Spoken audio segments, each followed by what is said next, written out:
आज हम जो विषय वस्तु रखे हैं वह है भाषा, व्याकरण एवं लिपि। तो सबसे पहले हम भाषा पर विचार करेंगे कि भाषा क्या है, भाषा की परिभाषा क्या है। भाषा भाष धातु से उत्पन्न है।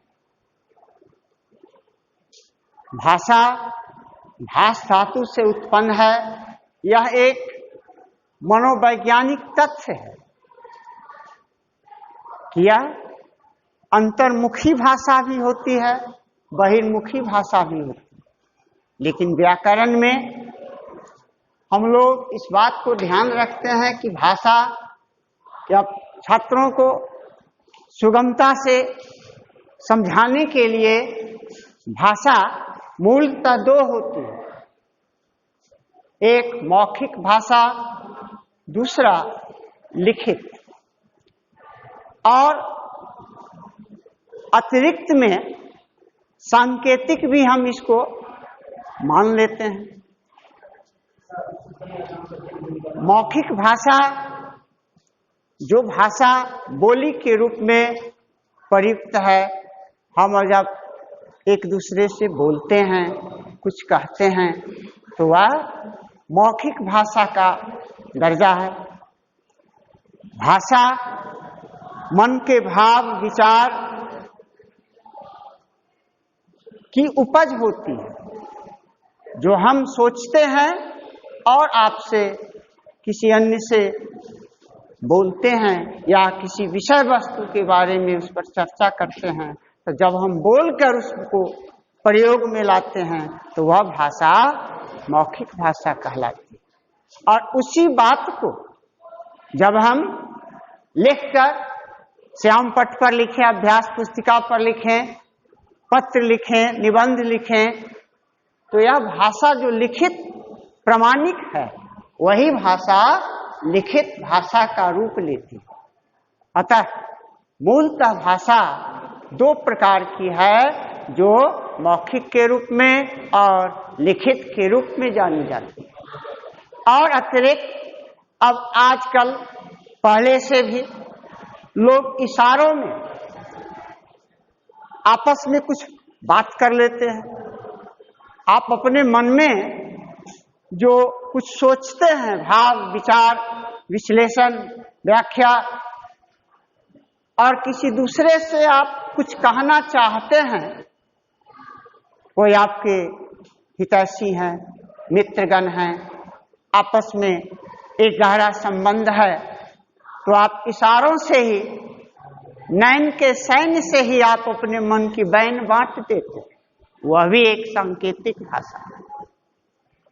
वह भाषा सांकेतिक है। अब हम लोग इसके भेद के बारे में और भी व्याख्या करें अतिरिक्त रूप में कि भाषा मातृभाषा भी कहलाती है। कि जब नवजात शिशु 5 वर्ष तक माँ बाप के लाड़ प्यार से पलते हैं, तो माँ के द्वारा, पिता के द्वारा जो विचार व्यवहार संस्कार बोलकर समझाया जाता है, तो वह भाषा मातृभाषा बन जाती है। फिर जैसे जैसे मनुष्य की अवस्था बढ़ती जाती है, उसकी सोच समझ बढ़ती है, तो वह भाषा, वह बच्चा घर आंगन से बाहर निकलता है तो अपने किसी विशेष क्षेत्र में जाता है। विशेष क्षेत्र वह किसी वह विद्यालय में जाता है, कौटुंबिक परिवार में जाता है, संस्थान में जाता है, तो वह क्षेत्रीय भाषा बन जाती है। वह भाषा क्षेत्रीय बन जाती है। और उस क्षेत्र में जो भाषा प्रयोग में लाई जाती है वह व्याकरण में बोली का रूप लेता है। इसलिए बोली ही प्रधान है कि अब बचपन से मातृभाषा, फिर क्षेत्र में निकले तो क्षेत्रीय भाषा, फिर आप अपने प्रदेश में निकलिए तो प्रादेशिक भाषा, किसी यही भाषा आप किसी विद्यालय में, दफ्तर में जाते हैं तो मौखिक रूप में इसको बोलते हैं तो वह भाषा प्रमाणिक बन जाती है। तो इस प्रकार से राजभाषा है। फिर यह भाषा जब पूरे देश स्तर पर बोली जाती है तो राष्ट्रीय भाषा, विश्व स्तर पर बोली जाती है तो अंतर्राष्ट्रीय भाषा। भाषा बहुत ही विस्तार है। भाषा का रूप जो है अनंत है, लेकिन व्याकरण ने इसको सीमित कर रखा है कि साहित्य का मापदंड के आधार पर, है ना, विद्वान विद्यार्थी इसको सही रूप में संतुलित रूप से समझ सके। अब हम व्याकरण की बात करते हैं। व्याकरण साहित्य की एक विशेषता है, अन्यतम विशेषता। कैसे? तो भाषा धारा प्रवाह होती है, उसको बांधा नहीं जा सकता। पुल की धारा को, पुल के माध्यम से नदी की धारा को बांध दिए जाते हैं, लेकिन व्याकरण को के माध्यम से, व्याकरण के माध्यम से हम अपनी भाषा को बांधते हैं, या इसका मापदंड है। अब व्याकरण फिर क्या है? यह एक शास्त्र है। शास्त्र का अर्थ जो सोचकर, समझकर, बोलकर, लिखकर, देखकर हम अपने मन में जो विश्लेषण करते हैं उस बात को शास्त्र कहते हैं। शास्त्र हमारा गूढ़ ज्ञान होता है। यह शास्त्र शस्त्र बनकर बाहर निकलता है। जो ज्ञान एक चिराग है, एक लौ है ना? तो व्याकरण में अब क्या है? जिस शास्त्र के पढ़ने से हम शुद्ध बोलते हैं, शुद्ध लिखते हैं, शुद्ध समझते हैं, वह व्याकरण कहलाने के योग्य होता है। वह व्याकरण ही है। यह व्याकरण क्या सिखाता है कि शुद्ध बोलना, शुद्ध लिखना, शुद्ध पढ़ना। जब तक आप में बोलने की, लिखने की, पढ़ने की क्षमता नहीं आएगी तो फिर आप व्याकरण का प्रयोग सही से नहीं कर पाते, नहीं कर पाएंगे। व्याकरण के अब अंग पर विचार करें। व्याकरण के भेद नहीं होते हैं, अंग होते। शरीर का अंग होता है, उसी प्रकार से व्याकरण का अंग होता है और उसको हम बोलते हैं 3 से 5 भागों में बांटते हैं। वह भाग व्याकरण के जो अंग होते हैं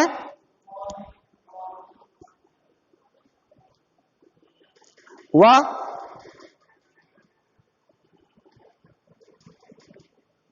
वर्ण है, फिर शब्द है, फिर वाक्य है, फिर छंद है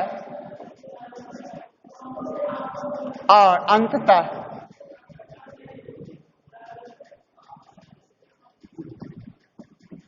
विराम चिन्ह है। यही भाषा क्रमानुसार व्याकरण का रूप बदलता चला जाता है।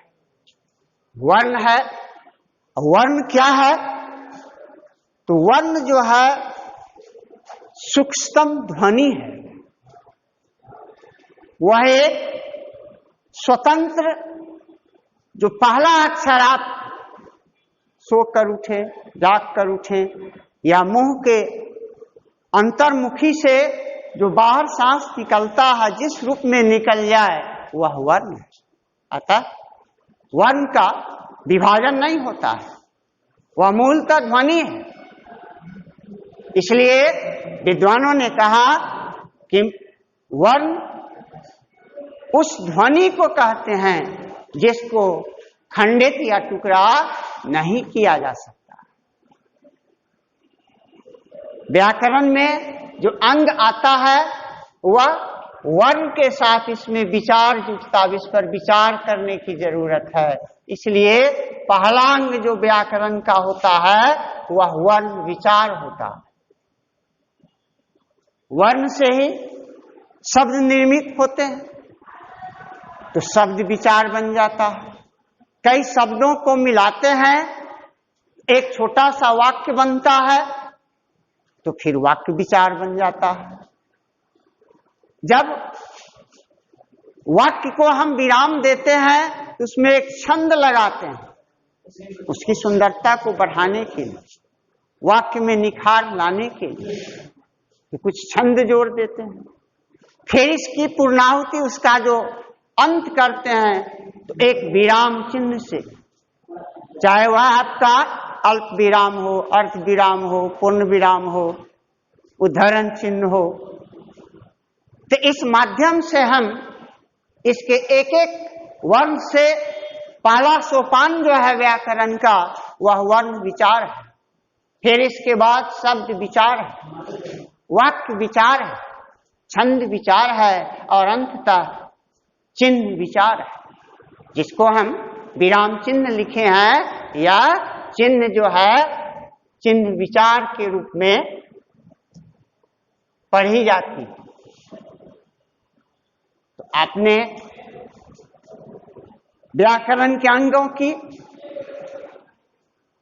संक्षिप्त वर्णन को देखा कि इसके अंग 5 होते हैं और ऐसे मूलतः 3 वर्ण, शब्द और वाक्य। आप